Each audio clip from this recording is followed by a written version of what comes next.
So right off the bat, I'm going to get the elephant out of the room. I shaved my hair. What is going on, YouTube? My name is Rossmann, and you are watching Ross Films. 5 years ago, when I studied abroad in New Zealand, I actually did the exact same thing. I cut my hair off right before I got on the plane. I don't know why I did it then. The reason I did it now is because I'm trying to stimulate change in my life. And what better way to symbolize change than to make a physical change? Granted, my head is really cold now. I'm gonna put my hat back on because it's actually keeping me really warm. But there is a lot that I'd like to talk about, and that's why I came up with this video. So, change.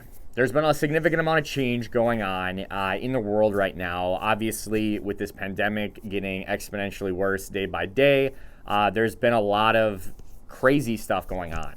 Our economy, our country, how day-to-day life has been affected has ultimately made us kind of work the way we go about things. And I've been really doing some soul searching. I've been really trying to look into where I am. I've been really trying to figure out what I want to do, where I'm going from here, things like that. I, like millions of other Americans, were laid off of work, and I've been struggling with trying to figure out financial stuff. I've been trying to figure out, just what I can do and where I want to be. Figuratively, of course, not literally, because I literally know where I am. So, in doing that, I've been definitely having a lot of anxiety. What I'm saying is that I've been struggling a lot with these kind of thoughts, specifically, these deep soul-searching things. I describe myself as a deep thinker, so I naturally always do really go in depth with thoughts in myself. I do a lot of reflecting, where I want to impact the world, kind of the legacy I want to live, and kind of looking at the ultimate picture of my life. So not just thinking of it like where I am now, but like where I've been and then where I would like to be. I made a video last year about kind of the change in my perception about living and dying, and that was the most important video I made at the time. I still think about death every day. I just think of it very differently. I've been thinking of it more in the sense of thinking about everyone's last moments on Earth. I know that's pretty morbid. I realize that. I have realized that. But I've been kind of obsessing over it more and more frequently. Maybe in part of the pandemic and people actually dying, but I never used to think about death to the degree that I am now, and it's scary for me. I'm thinking about the last breath that I might take on this earth, thinking about the last breath my family members take, my friends take, people I've been working with take. I imagine it, really imagine it, and it is very unpleasant is a way I guess I would describe it. But it's been really forcing me to think differently about how I want to live, making me want to do more, because I do want to live a life where I feel like I'm living. I've told this to people before, but the song at my funeral I want to be played is the song I Lived by OneRepublic. It has been the hallmark song of my years up until college, I guess, but it's still something I hold dear to me.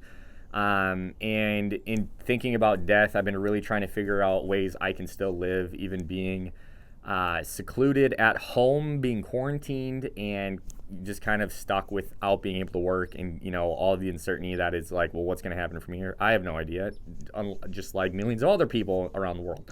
So I did some journaling. I journal a lot.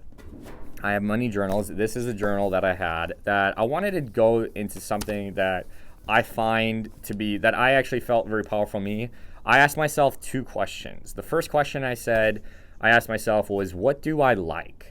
And specifically, or alternatively, what are things that make me feel like I'm living? And something that makes me feel excited, makes me feel grateful, things that make me feel empowered, things that make me feel like I'm not thinking, I'm just being, because the actual sensations are so just raw and real and invigorating. And I started writing down a list of things. And when I started thinking, a lot of it started coming back to filmmaking. I have used a camera for over a decade now of this past life of mine, even though I'm only 25. I started back when I was a teenager, and it's been really powerful being able to look back on some of the videos I created back when I was a teenager, or back when I was starting college, back when I was graduating college, post-college, things like that. And I've been really enjoying that. So that's definitely something for me. Additionally, I have been a coach for the past 2+ years. I've been really enjoying being able to work physically with people, making a difference in the lives of those around me through injury prevention, through functional training, through things like that. And so that's another big thing for me. One thing that also speaks really highly is being able to share and talk and listen about stories regarding mental health, mental illness, adversity, overcoming different or challenging experiences. And just kind of cultivating an area and a discussion with people regarding those kind of topics. Really trying to destigmatize mental illness has been something I've been a big advocate for ever since college. Also, training and working out's made a big difference on my life. As you know, if you've been a follower of this channel or myself in general, I've struggled with an eating disorder, so body composition and food and exercise and training specifically has been difficult for me over the years.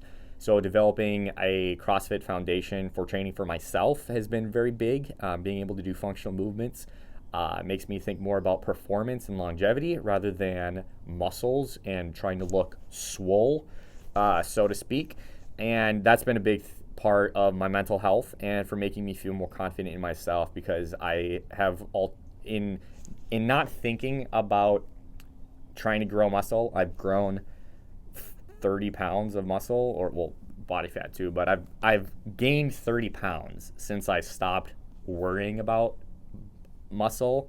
I've gained 30 pounds, which is kind of crazy for me. Shooting videos for others and events, specifically wedding videography and CrossFit sanctionals, or different events for like colleges, things like that. I've done a lot more in this past year. It's been really exciting for me. It's been really something I've been enjoying, to be able to share other people's stories, and that's kind of the big part where I started realizing that storytelling was a big value of something that I really cherished and really loved. It shows my creative side, and being able to interact with others really makes a big difference for me. I went on to come up with over 20 different things that I genuinely love. Things that make me feel like I'm living, things that I value, and it kind of helped me shape kind of where I want to be, and kind of that idea of like, okay, this is what I truly value versus something you just kind of like.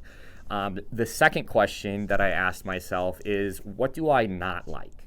And, or more specifically, what are things that don't make me feel like I'm living? And that question was actually more difficult for me to answer, which was kind of weird, because I feel like I always am doing things and not liking them. The big things are not really a shocker. I don't like inauthenticity, and I do not like not being real. Those are the big kind of sticklers for me. Kind of that is an atmosphere, but also I really value freedom. So feeling like I'm kind of bound to a specific thing is something I really don't like. I like being able to be flexible. I like to be able to do multiple things. I am aware that I do have a lot of interests and things that I do value, so it's hard for me to kind of just go gung-ho into one thing. And so I just kind of really more reflected on kind of the other things that I really do not like and kind of brings me down. And then social media was kind of another one that I put on there, because I've known that sometimes I've really dove into social media, and it's caused more negativity for me than positivity.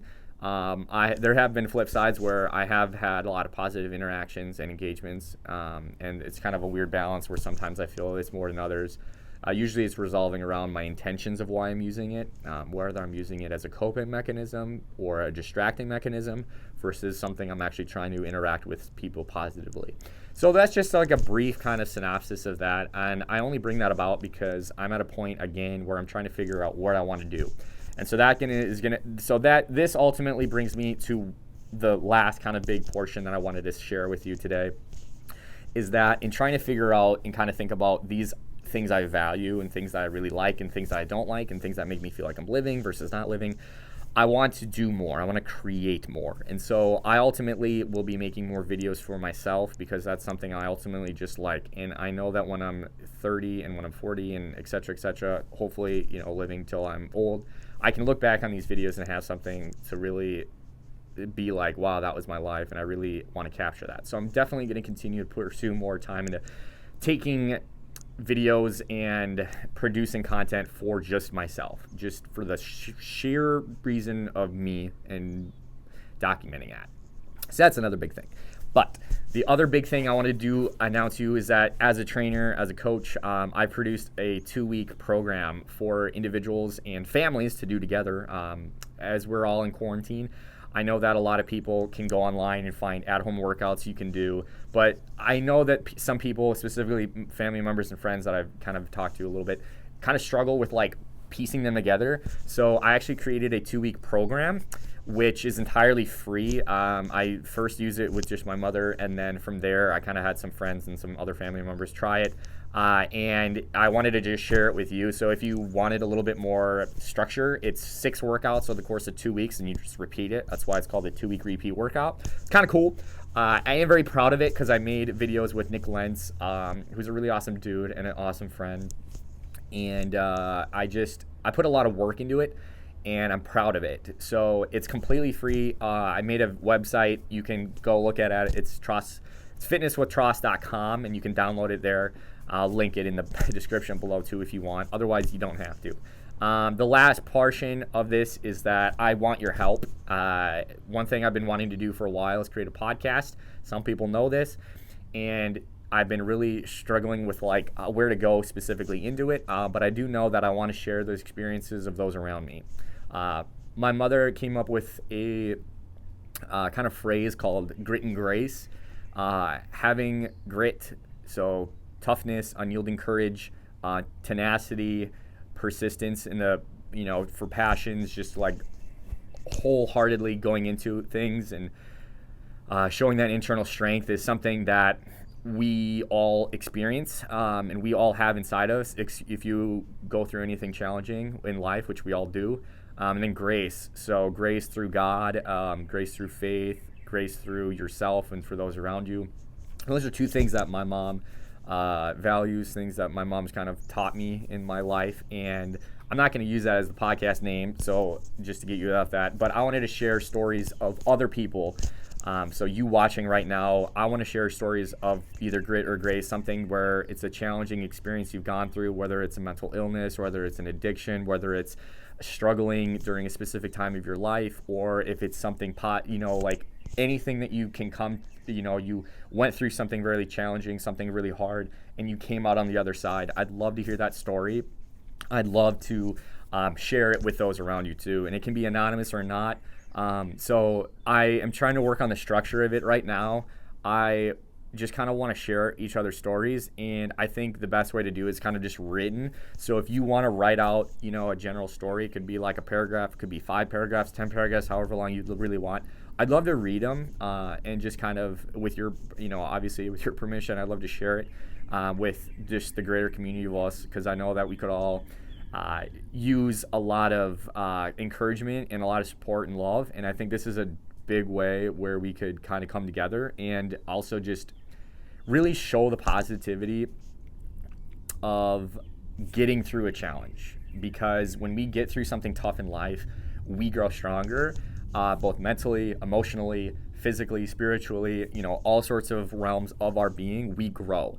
And I want to share those aspects of overcoming all those things. So please reach out to me, send me an email, send me a message, do whatever you want to get in contact with me. I'd love to hear from you and kind of start working on this. So those are kind of the things I wanted to share. This video is a little bit more real. It's not as super zany and exciting, and that's how I want it to be.